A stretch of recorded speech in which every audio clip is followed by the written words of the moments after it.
Olá, olá, olá, vamos lá pessoal.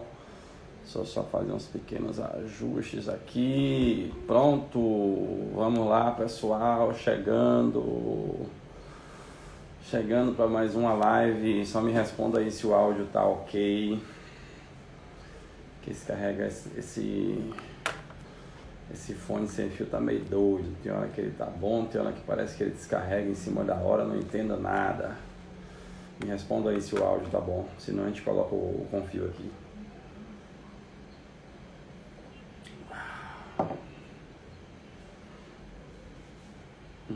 Áudio ok? Massa. Deixa eu colocar aqui logo no fixar aqui, né? O tema de hoje. Como é mesmo o tema de hoje, gente? Pontos polêmicos, né? Da MP. Não tô conseguindo digitar aqui. Pontos polêmicos da MP 936 é o tema de hoje. Deixa eu fixar aqui, cadê? Volte aqui. Ave Maria, vocês estão falando pra caramba, não tô conseguindo nem pegar o que eu digitei, viu? Cadê o que eu digitei? Aqui. Opa. Volta. Agora sim, fixou. Pronto, o áudio ok ainda aí todo mundo? Desculpa aí os imprevistos, né? Trocou até a câmera aí, eu nem sabia que trocava a câmera daquele jeito. Mas vamos lá. Para mais uma live aí do projeto Gilmar Mendes Convida. Já vi meu convidado sinalizando que está ali, já eu te chamo, professor.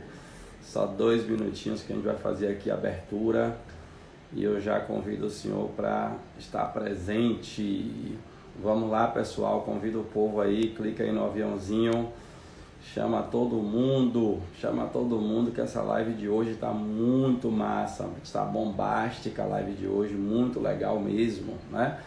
Agradecer a presença de vocês aí, agradecer a forte parceria da HG Service, que trabalha aí com manutenção, instalação, assistência técnica de ar-condicionado, refrigeração em geral. Só entrar em contato com a HG Service e falar que ouviu aqui na nossa live, que tem um descontinho especial aí, exclusivo para quem procurar a HG Service através da nossa live, né? E a grande parceria aí da Thomson Reuters, aqui popularmente chamada de Dominion Sistemas, né? Está com a gente já há algum tempo aí, desde os cursos aí de departamento pessoal na prática, já fizemos 30 turmas, né? E lembrando que é um projeto que a gente traz convidados semanalmente para conversar de forma mais descontraída sobre temas sérios, vamos dizer assim, né? Esse projeto Gilmar Mendes, hoje tem aí as parcerias da HG Service, da Thomson Reuters. Caso você tenha uma empresa queira divulgar sua marca aqui na nossa live, é só entrar em contato conosco aí no privado, no direct, que a gente combina para ter sua marca aqui atrás, né? E divulgá-la também como a gente fala. Bom, lembre que no final vai ter um sorteio massa, viu? Tem um sorteio massa hoje, sorteio de um kit aí, em homenagem aí ao Dia das Mães, que está se aproximando, né? Hoje não vai ser um brinde não, vão ser 3 brindes que a gente vai sortear, tá? Grande abraço, Sérgio. Hoje o nosso convidado, nada mais, nada menos que o grande Agenor Calazans, né? Juiz do trabalho aqui do nosso estado, muito conhecido, muito famoso, né? Algumas aparições na televisão, um outro caso dele bem interessante e engraçado até, que a gente vai estar conversando aqui daqui a pouquinho. Vocês podem mandar aí comentários, mandar perguntas para ele, tá? Que ele vai estar, eu vou estar monitorando aqui. Leane Brandão, sempre presente. Obrigado, Leane. A gente vai estar aqui debatendo. Tem alguns temas que eu quero ouvir a opinião do nosso grande mestre, né, com sua grande bagagem, Já tive a honra de assistir algumas palestras dele. Claro, eu não podia deixar de convidá-lo a participar dessa live hoje. E já sem mais delongas, já vou convidá-lo aqui, o grande Agenor, para participar. Deixa eu ver se eu encontro ele aqui facinho. Meu convidado, fale novamente aí na live para ficar mais fácil para te achar. Mande um oi aí que eu já te adiciono, que esse povo fala, viu? Aí eu não consigo achar quando ele sinalizou para mim que já estava presente. Aqui, encontrei. Já vou chamá-lo aqui. Tá, já vai entrar para a gente fazer aquele bate-papo bem legal, bem informativo, bem descontraído, tá? Deixa eu só ele aceitar. Olá, professor grande Agenor Calazans, seja bem-vindo. Obrigado, professor. Como é que estão as coisas? Aqui honrado com o seu convite para conversar aí com esse público que tanto lhe admira, que tanto lhe estima, como eu bem sei. Eu que fico muito grato pela aceitação imediata do nosso convite. A gente tem agora 141 pessoas aí nos assistindo, né? Que ótimo. Bem interessadas. Quando eu divulguei o nome do senhor, várias pessoas já falaram, já participei de uma audiência com ele. Ele é bem legal, ele é bem tranquilo, né? E muitos ainda veio com aquela frase clássica. Ele é um juiz pessoa física, não é pessoa jurídica. Está com interferência no áudio? Espera aí que eu vou desligar então o Deu uma pequena interferênciazinha. Espera aí que eu vou trocar aqui. Aí agora ficou ótimo. Eu vou trocar só o fone aqui. Vocês me ouvem agora? Ouço bem agora. Espera aí, eu vou botar o outro fone aqui.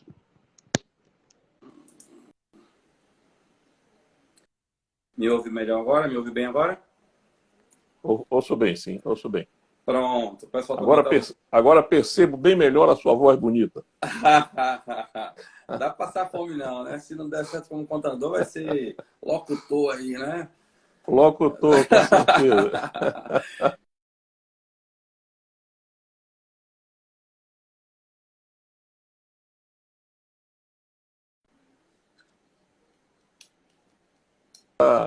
Instabilidade. Não, eu te ouço pelo menos bem. nessa região. Eu te ouço bem, às vezes a imagem que fica um pouco distorcida, mas a internet a gente vai levando, não tem problema não. Até para não gastar tanto a beleza do senhor, né, rapaz? Com certeza. Um dia ela vai ser bem estável e nós vamos poder conversar com mais tranquilidade, vendo mais perfeitamente as imagens. Com certeza. Que ótimo. Professor, antes da gente entrar até nesses temas polêmicos, como eu coloquei aí no título da nossa live, né? Teve uma situação um pouco que inusitada com o senhor, numa certa audiência, que ganhou a mídia, a sua reportagem. E eu comentei uma vez com o senhor isso numa aula lá na pós-graduação que a gente coordena, o senhor, com muita honra, também é professor da gente. Inclusive hoje, quando eu divulguei novamente, uma pessoa me chamou no privado e contou esse caso novamente. Eu falei, eu vou perguntá-lo novamente sobre isso para ele esclarecer. Né? Teve uma certa audiência do senhor que o senhor foi fotografado com a criança no colo, numa audiência trabalhista. E conte como foi esse negócio aí, professor. Como é que aconteceu isso aí? Foi um episódio bem casual. Na verdade, estávamos lá tentando fazer com que as partes conciliassem.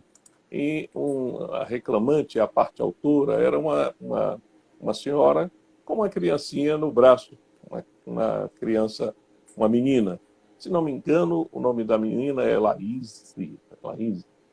E nós ficamos ali tentando negociar. Daqui a pouco a garota, claro, na sua inocência, muito pequenininha, de braço ainda, ela começou a ficar impaciente, mexendo nas coisas e tal. E a mãe, sem acertar, controlá-la. Eu brinquei um pouquinho com ela e disse, a senhora se importa se eu carregar?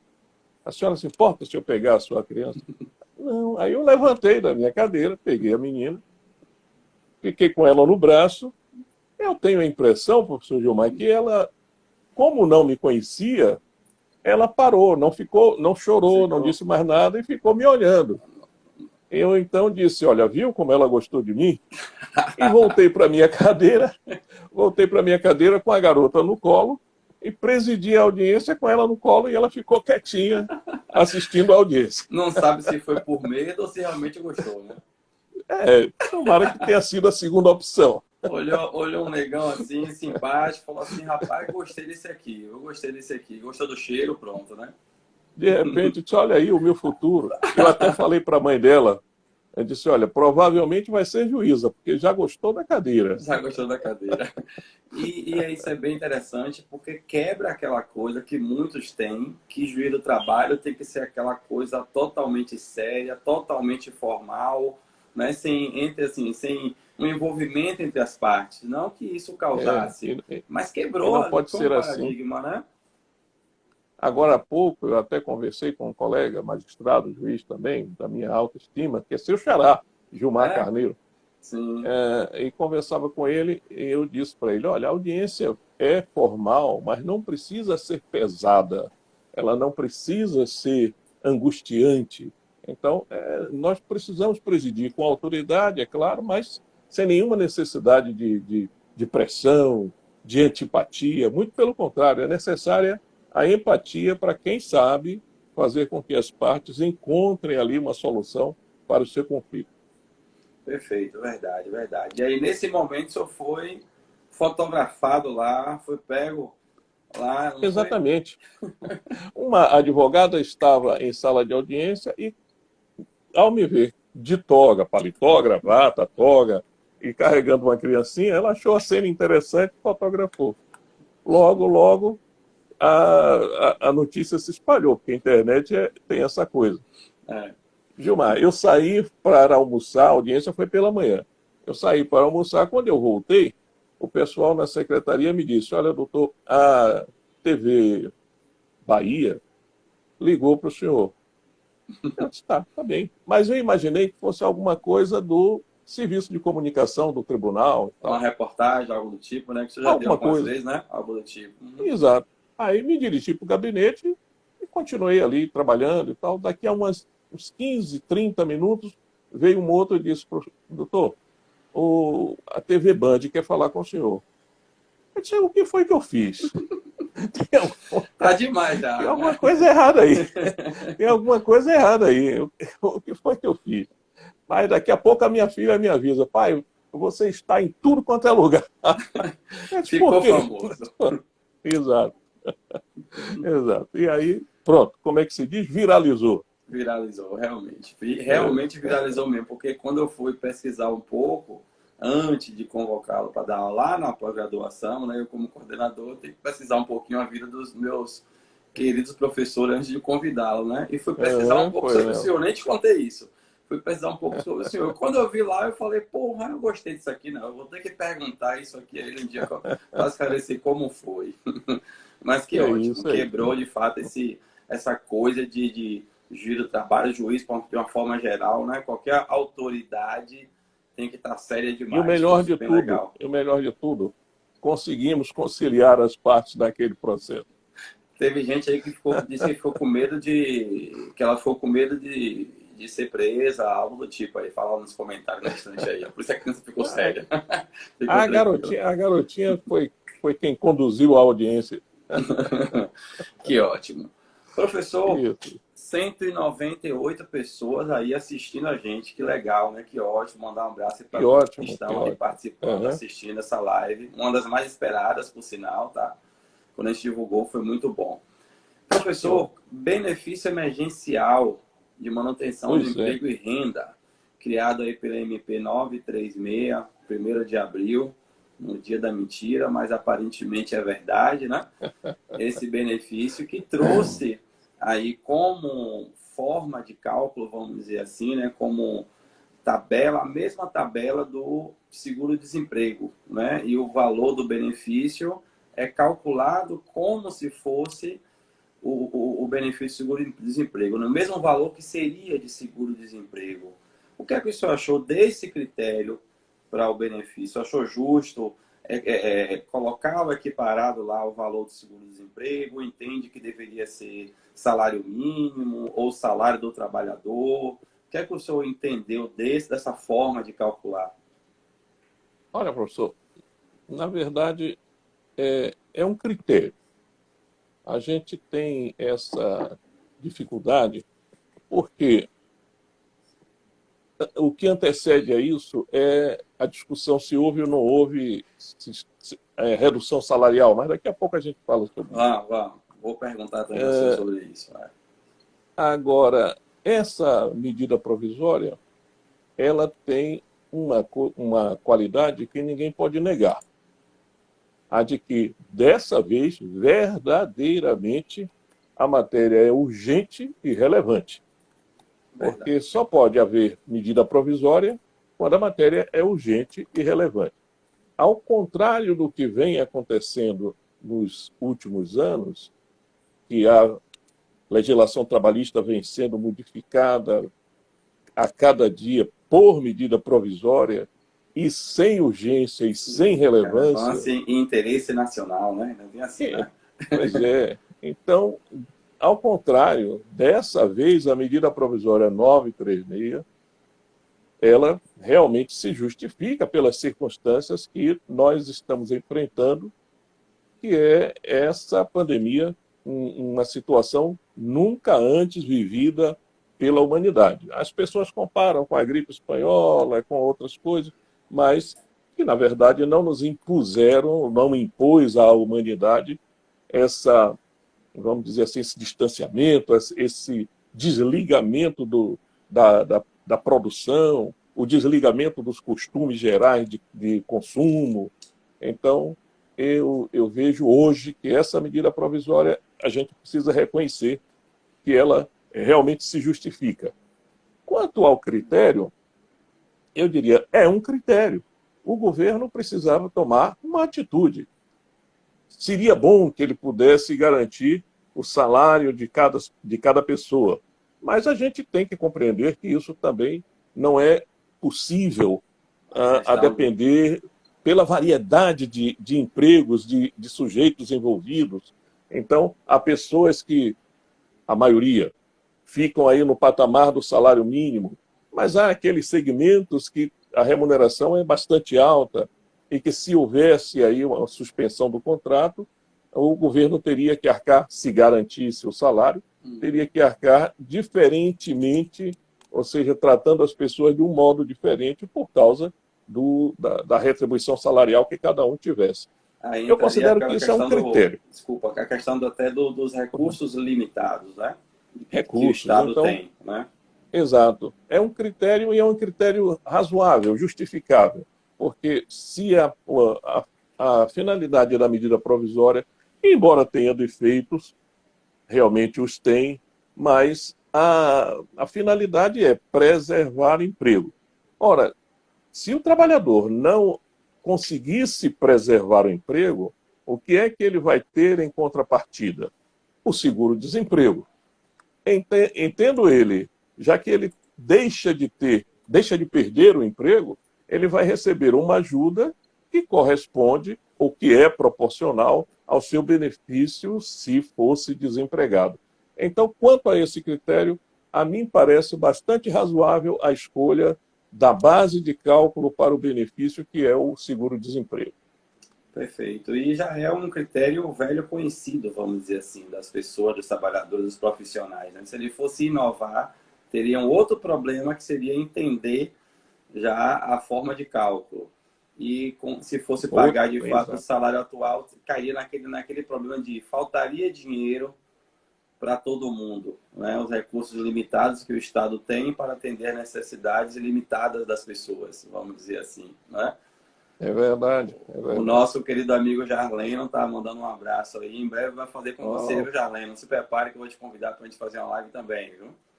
Isso, professor Jarleno, gente de nossa estima pessoal. Eu já vi também entrando aqui algumas pessoas, algumas da família. Foi passando aí, eu vi alguns com seu sobrenome aí também, né? Tô vendo aí. Eu já vi meus filhos todos aqui, Ana, Lia, Genô, Neto, Caíssa, a minha mulher, Isso. Terezinha, está todo mundo aqui. Que ótimo, é uma grande Todo mundo charla também aí. assistindo. Professor, a gente sabe que inicialmente a MP, ela, segundo, né, o governo, não houve redução salarial, já que manteve o chamado salário hora. O ministro Lewandowski inicialmente defendeu a tese que estava havendo a redução salarial, né, vamos dizer assim, e depois lá o colegiado do STF derrubou essa tese dele, entendendo que não houve, que dada a urgência, que não houve que mantenha o salário hora, que o sindicato está sendo respeitado à medida que está sendo comunicado. O que é que o senhor acha, independente do ponto de vista do STF, do ministro, o senhor entende que está havendo uma redução salarial na redução de jornada e salário, ou que não, visto que está sendo mantido o salário hora? Então, vamos conversar um pouquinho. A retribuição salarial, aliás, a nossa Constituição Federal eleva o trabalho ao patamar de fundamento da República. Então, o nosso Estado de Direito considera o valor social do trabalho como fundamento da nossa República. Ou seja, então é cláusula pétrea, o valor social do trabalho. Qual é a contraprestação do trabalho? Exatamente o salário. O salário é que retribui o trabalho que se despende na força humana. Muito bem. Primeiramente, eu diria, a própria medida provisória já chama isso de redução proporcional de jornada e de salário. Verdade. Então, negar a redução é um pouquinho difícil de dizer que não aconteceu. E ela repete isso, o professor Gilmar, você já viu várias vezes, repete isso no texto quase em todos os seus artigos. Redução proporcional da jornada e de salário. Então, houve redução salarial, sim. A Constituição, o que aconteceu? A Constituição também dizia o seguinte, aliás, a Constituição e as normas infraconstitucionais, que são aquelas que, abaixo da Constituição, nós temos a Constituição é a principal lei do país. Na hierarquia das normas, ela é a primeirona, né? Aquela que todas as outras devem obedecer. Pois bem, então a Constituição garante a todos nós, a todos os trabalhadores empregados, a todos os trabalhadores subordinados, servidores públicos, a irredutibilidade da remuneração. Não pode ser reduzido. Aí existem as leis abaixo da Constituição que protegem, colocam vamos dizer assim, uma moldura no salário, protegem o salário e para você ter uma ideia, protegem até contra a imprevidência do próprio empregado.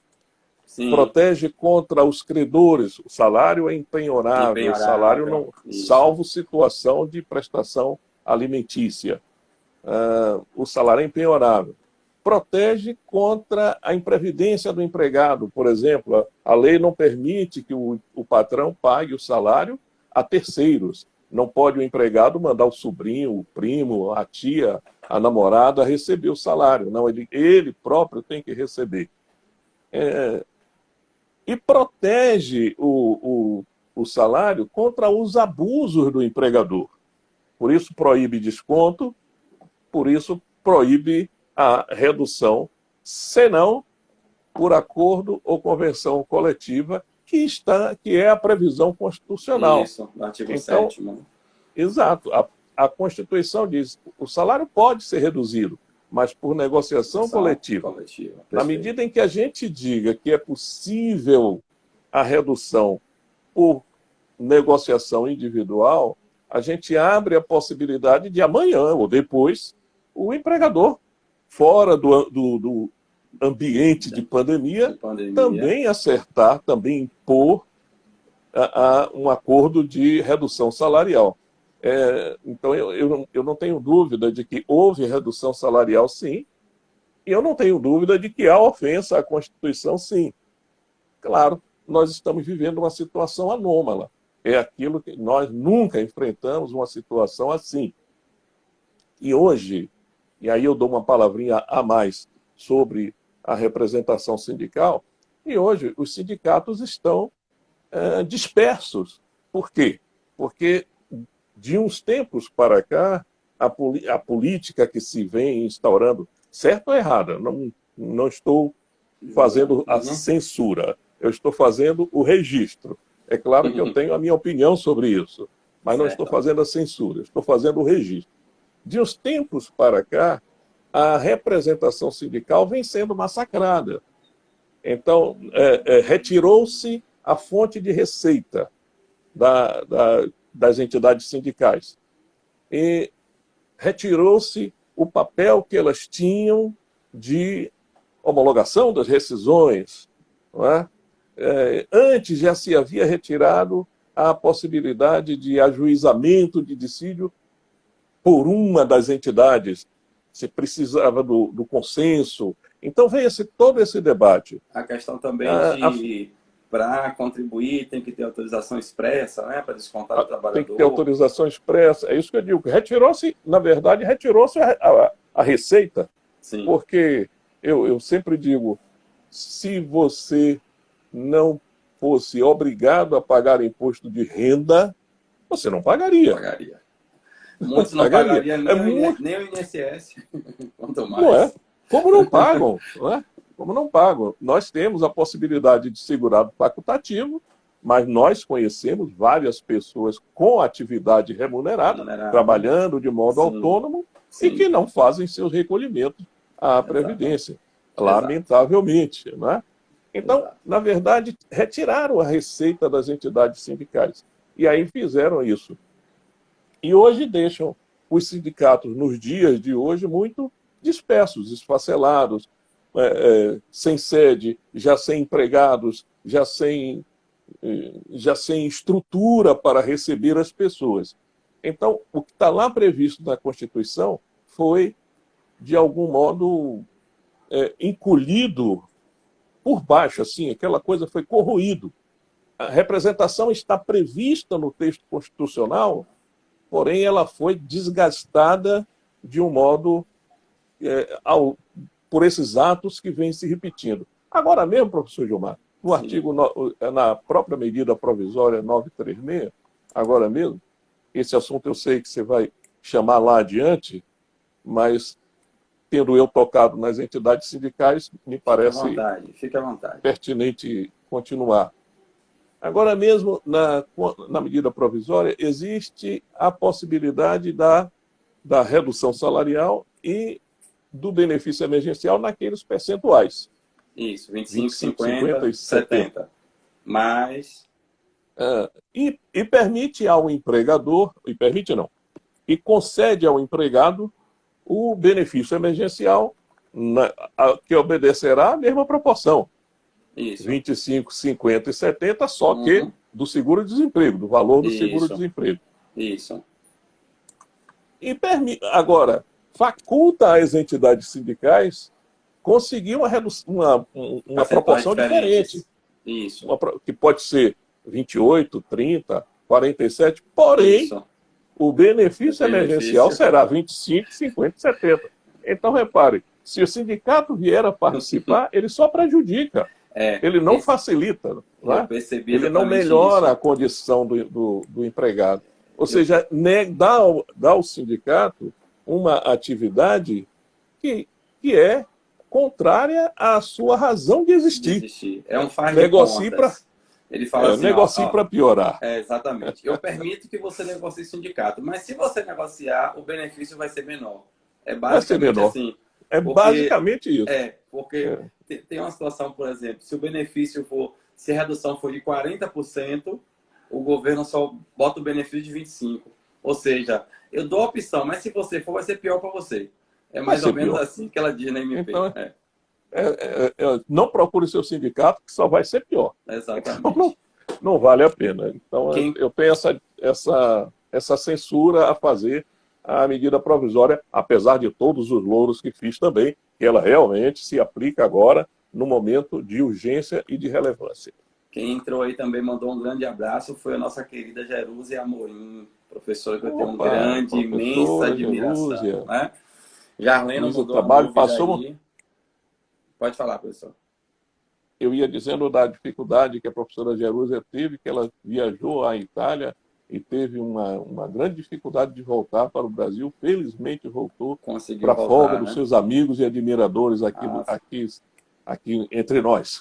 não, não pode falar, não. Jerúzia é patrimônio É, histórico aqui do Brasil já, né?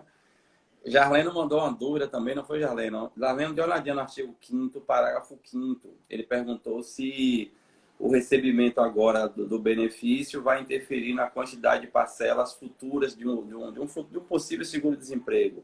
Não interfere, dá uma olhadinha no artigo 5º, parágrafo 5º, que ele diz isso. Professor, um outro tema que tem causado uma certa polêmica diz respeito em relação às gestantes. Na MP, ele não fala essa palavra gestante em lugar algum. Mas existe aquelas situações das trabalhadoras que estão gestantes e que, por força da pandemia ou pela possibilidade de suspensão, ou redução, alguns empregadores estão adotando ou estão com receio de adotar. Porque eu entendo ser incompatível a suspensão do contrato com a licença maternidade.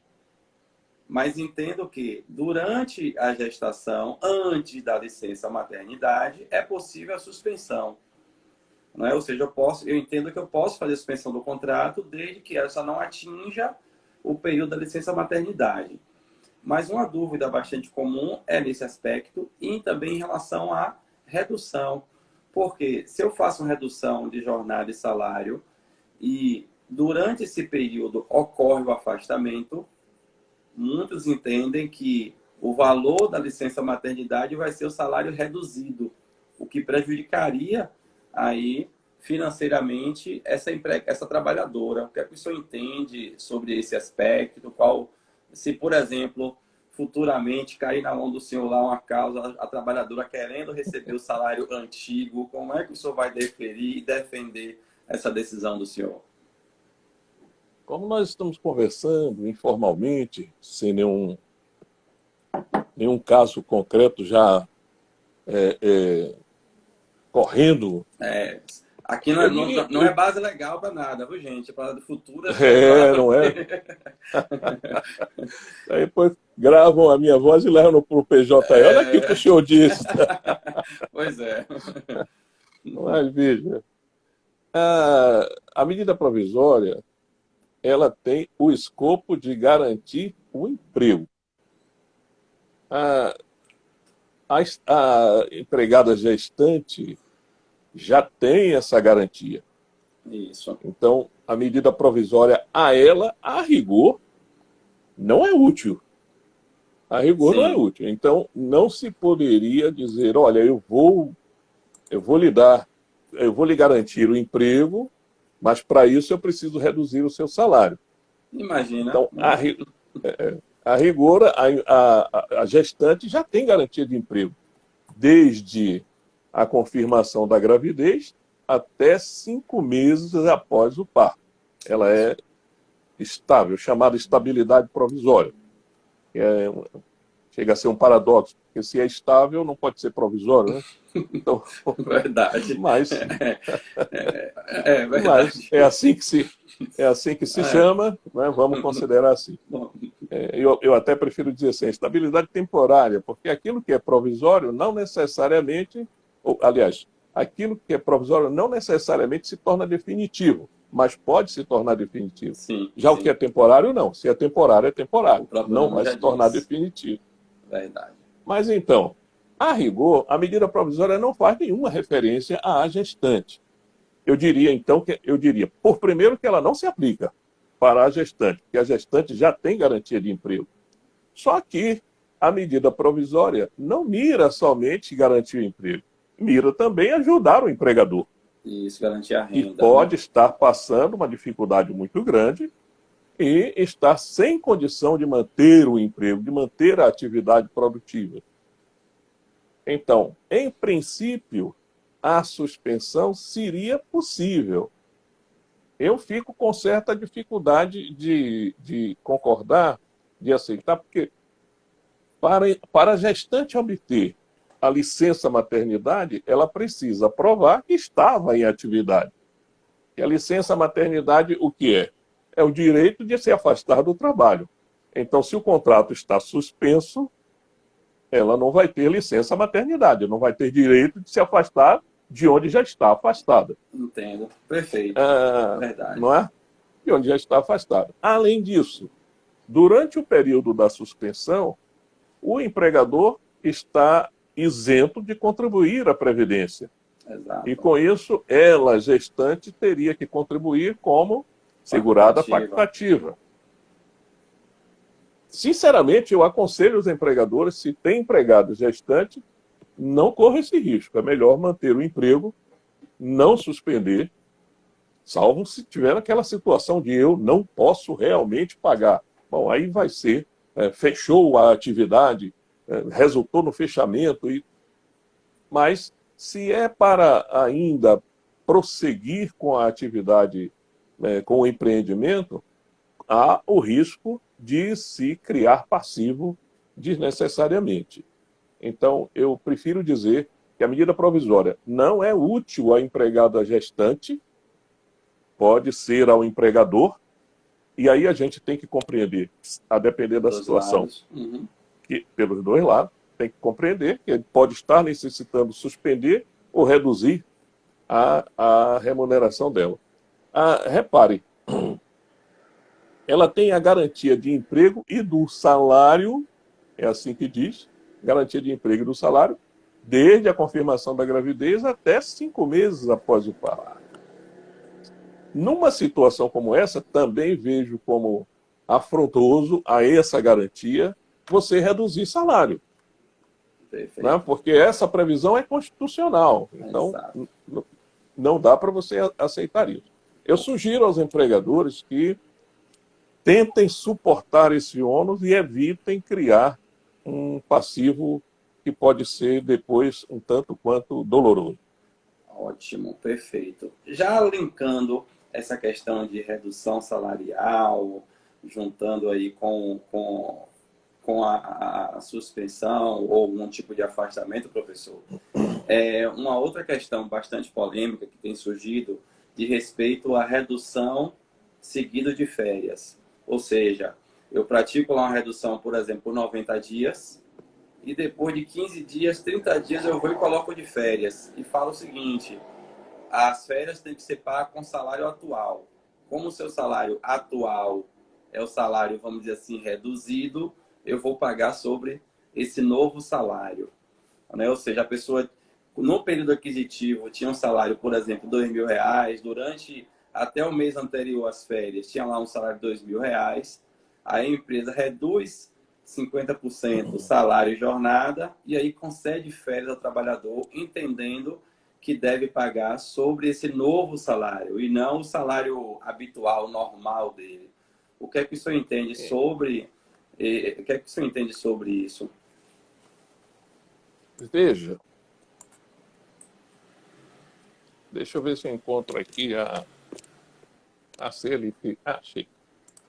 Realmente, o que se diz sobre a remuneração das férias está no artigo 142 da CLT.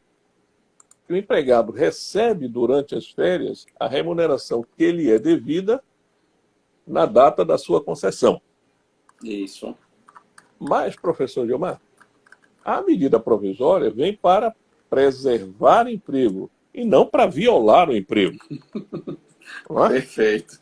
Perfeito. Ela vem para preservar. Ora, além disso, as férias, embora sejam... Deixa eu ver se eu estou certo no que estou lhe dizendo.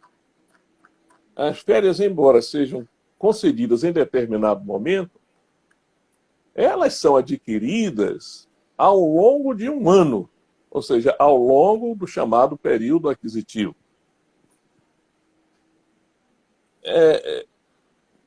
E o artigo 12, não é o 12, que diz todo empregado terá direito anualmente ao gozo de um período de férias sem prejuízo da remuneração.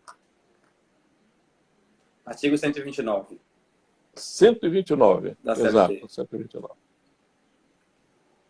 Exato. Artigo Então, 129 da aí CLT. o que é que muitos alegam? Bom, o ano, o período aquisitivo, é para ele ter direito a férias. Direito ele está tendo, eu estou concedendo. Com relação ao valor, o artigo 139, né? 142, o senhor falou agora, 142, fala que é a remuneração 142. na data da sua concessão. Então, o que é que muitos empregadores entendem? Se na concessão eu estou pagando o salário com redução previsto da MP, tem que ser esse novo salário. Todos que vêm perguntando isso, eu falo assim, eu entendo isso como má fé da empresa. Porque se eu sei que eu estou concedendo férias, eu vou reduzir o salário para conceder férias com o salário reduzido, para mim isso é má fé da empresa. Não há dúvida. Eu acho que isso não passa pelo crivo do judiciário. Não vai passar, porque a situação de redução salarial é uma coisa em razão da pandemia, no estado em que se encontra, no estado de calamidade pública. Já conceder férias nesse período já é algo um tanto quanto suspeito. Não é? Mas nós todos temos que ter flexibilidade e tentar compreender que o empregador pode estar precisando disso. Eu compreendo, por exemplo, que ele conceda as férias logo e faça coincidir com uma parada da produção, ok. Conceda férias coletivas, conceda antecipadamente as férias. Exatamente. Não é? E depois se resolve. Mas ele reduzir o salário e jornada, né? Que a medida provisória sempre fala. Redução um e outro, da jornada e salário. Jornada e salário. Reduzir o salário para depois conceder as férias, não há dúvida que se escancara aí a intenção de prejudicar. Exatamente. E prejuízo não pode haver. Aí a gente volta para chamar o artigo 468 da CLT. Nenhuma alteração contratual pode implicar prejuízo ao empregado, seja direto ou indireto, ainda que consensual tenha sido essa alteração. Perfeito. É porque, como a gente Creio está em que não vários passe. grupos, muita gente, a gente acompanha muitos grupos e muita gente ouve muito isso. Eu falei, não é possível. E a gente sabe que, infelizmente, muitos empregadores não querem saber, né? Ele começa a pensar uma forma de pagar menos e alegando ainda que está coberto pela MP e pelas férias, né? Eu compreendo. Perfeito. Gente, vamos para mais um item aqui que eu relacionei, foi em relação aos intermitentes, né? Para mim, o governo iniciou fazendo uma confusão, professor. Ela trouxe o intermitente lá na MP 936, que fala do benefício emergencial. E depois ele colocou o intermitente na Lei 13.982, que é do auxílio emergencial. E aí ficou aquela dúvida se o intermitente teria direito ao benefício ou ao auxílio. Os intermitentes se cadastraram naquele aplicativo que o governo disponibilizou e todos foram negados justamente porque ele era intermitente. E aí ficou todo mundo perdido. Como é que eu faço? Né? As empresas de software não geram arquivo de suspensão para intermitente, né? Alegando que não está claro nisso na MP. O governo andou dizendo que seria um benefício dado de forma automática e que para todos seria criada a tal da conta social digital. Será que essa questão não deveria ser informada pela empresa para pelo menos informar os dados bancários? O senhor acha justo R$ 600 para o intermitente, mesmo que ele tenha N vínculos de emprego, professor? Pois é. O trabalhador intermitente é aquele que não sabe para onde vai, quando vai e se vai. Contrato 0 hora, né? É a espera de um milagre. Eu chamo de a espera de um milagre. Sem dúvida, sem dúvida. Eu, quando falo sobre o trabalho intermitente, eu coloco uma figura de uma pessoa pensando, uma pessoa segurando a testa e sentado num degrau de uma escadaria na rua. E aí eu digo, olha, ele deve estar pensando o seguinte, o que é que eu vou dizer à minha noiva? Porque eu não vou poder casar, né?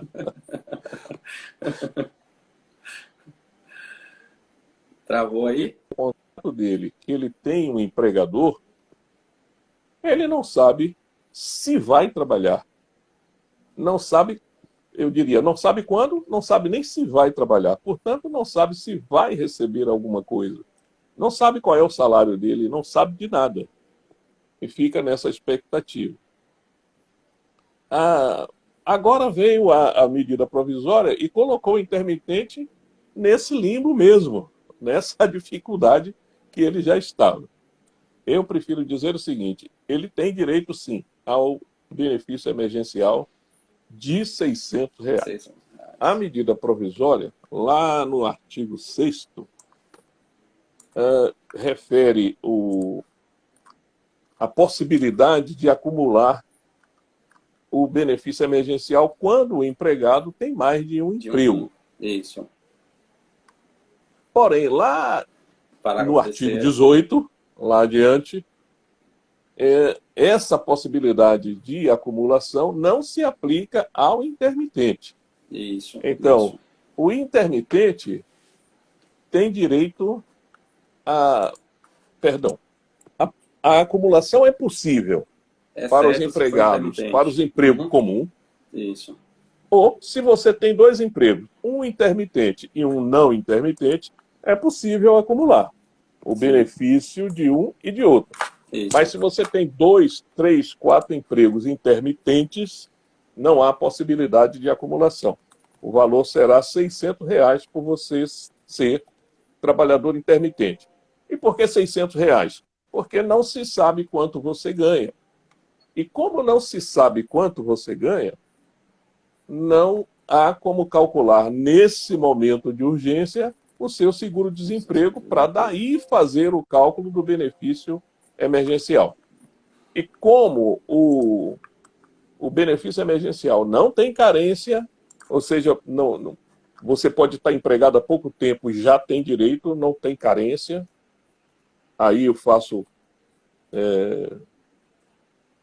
o meu aplauso à medida provisória, porque a pessoa não tem culpa quanto a ser o seu contrato muito recente.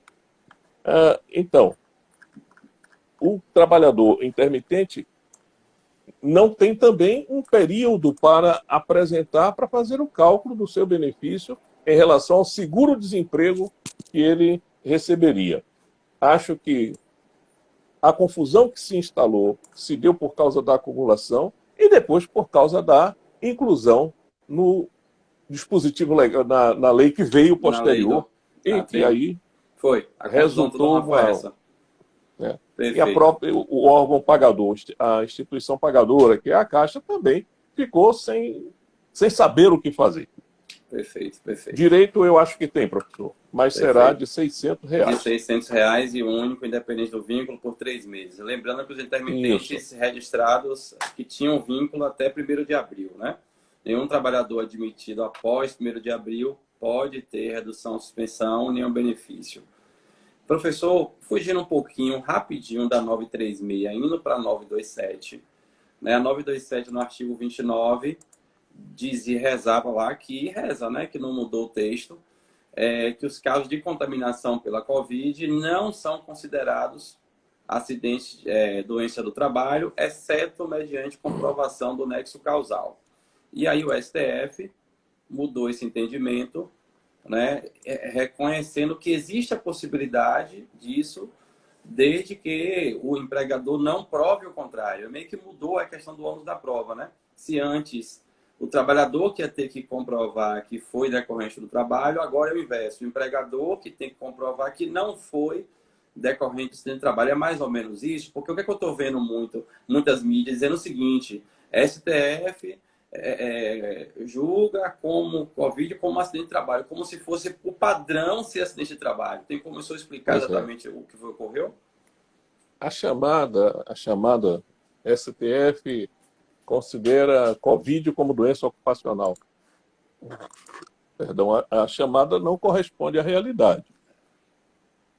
E falando no STF, me deixe voltar ao tema anterior, À vontade. lá da liminar do ministro Lewandowski, que não foi, afinal, confirmada, para dizer o seguinte: lá ainda é uma decisão liminar. É que era decisão monocrática do ministro e agora é decisão do colegiado, mas é uma decisão liminar. Apenas para dizer, não há condição agora de a gente suspender a negociação individual para condicioná-la à representação sindical, negociação coletiva. Então, vamos deixar como está, porque a medida provisória ainda vai para o Congresso. E a própria ação de inconstitucionalidade ainda vai para o exame de mérito. Então, aquela decisão é uma decisão liminar. Está valendo a medida provisória, porém ainda é uma decisão liminar do Supremo Tribunal. Ou seja, ainda pode ter muita emoção para acontecer, né? Ainda pode acontecer muita coisa. Ainda pode acontecer muita coisa. Lamentavelmente, porque o bom era que a gente vivesse num mundo de estabilidade jurídica. Isso, uma segurança jurídica, né? Exato. Bom, seria muito bom. Por outro lado, é bom que isso aconteça, porque nesse tempo agora nós temos muito para conversar, muito para discutir, e essa pandemia não fica assim tão desagradável. Já que a gente está com tempo, né? Já que a gente está com tempo. Pois é, vamos conversar. Mas o que dizia a 927? A 927 excluía a Covid da caracterização de doença ocupacional, e salvo se o trabalhador provasse o nexo da causalidade. Isso. O que conduziu a decisão do Supremo foi o seguinte: é que, por exemplo, um médico, um maqueiro de hospital, maqueiro, não sei se as pessoas sabem do que se trata, é aquele rapaz que fica e empurra as macas nas unidades de saúde. Ele pode ter contraído a doença ali, pode ter contraído no ponto de ônibus, né? Mas não é razoável, você não tem como provar a data de sua contaminação. Então, essa pessoa que viesse a se contaminar não teria como demonstrar que a contaminação aconteceu porque estava atendendo uma pessoa infectada. O momento da contaminação é impossível de demonstrar. E o local, principalmente, né? E o local, exato. Então, pode ser. É claro que pode haver pessoas que trabalham na área de saúde e que não teriam sido infectadas ali naquela área. Mas a presunção há de ser que foram infectadas ali, se se trata de pessoas da linha de frente. É claro que um médico, um dentista, um enfermeiro, que não estejam na linha de frente e que, por acaso, contraíram a doença, a Covid-19, de certo, não se trata de doença ocupacional, porque eles não estão trabalhando com isso. Portanto, resultaram contaminados em outro lugar, nos aeroportos, nos parques de diversão, no contato com alguém. Não foi em razão do trabalho. Mas as pessoas que estão ali na atividade, na lida, na luta, o Supremo concluiu que não. Que aquelas pessoas, a elas se deve presumir que a contaminação ocorreu no ambiente de trabalho. E se o empregador nega esse fato, ele que faça a prova no sentido contrário.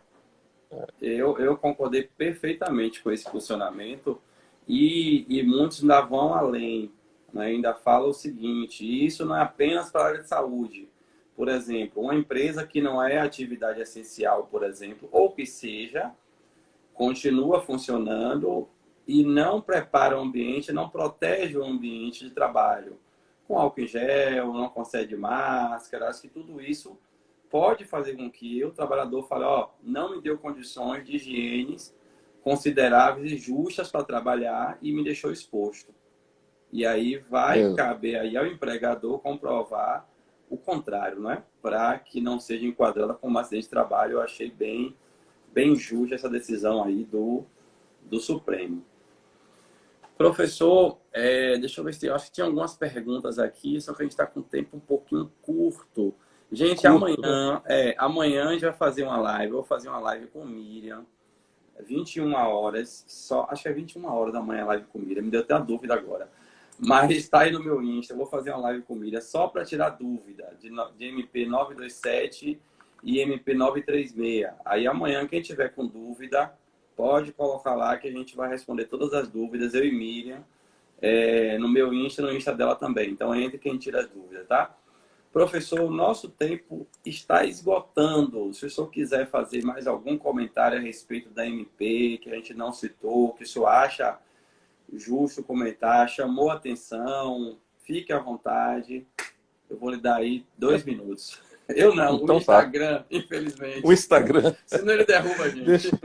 Tem 240 pessoas acompanhando a gente agora. Primeiro, dizer logo a essas pessoas que eu agradeço muito a atenção. Não pude fazer referência ao nome daqueles que chegaram, mas eu convidei algumas pessoas, alguns alunos, algumas pessoas da minha relação pessoal também. Então, tomara que estejam aí. Mas alguns eu vi que entraram, mas não pude cumprimentá-los. Não dá para acompanhar todos para não interromper a fala do senhor. Não pude cumprimentá-los. Então, a todos vocês, muito obrigado. Estou vendo, o número de participantes está bem grande, o que prova da sua audiência, de quantas pessoas lhe admiram.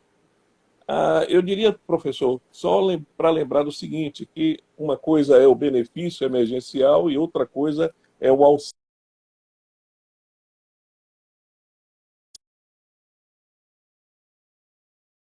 Trabalhadores intermitentes, que é de R$600, né?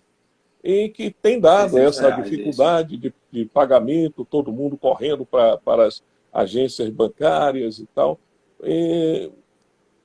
Às vezes me perguntam, você acha que é pouco, é muito esse valor? Eu volto a dizer, é um valor, é uma ajuda. Podia ser 300, podia ser R$3.000, não sei. Mas, por enquanto, é aquilo que o governo encontrou como factível e nós temos que considerar aceitável.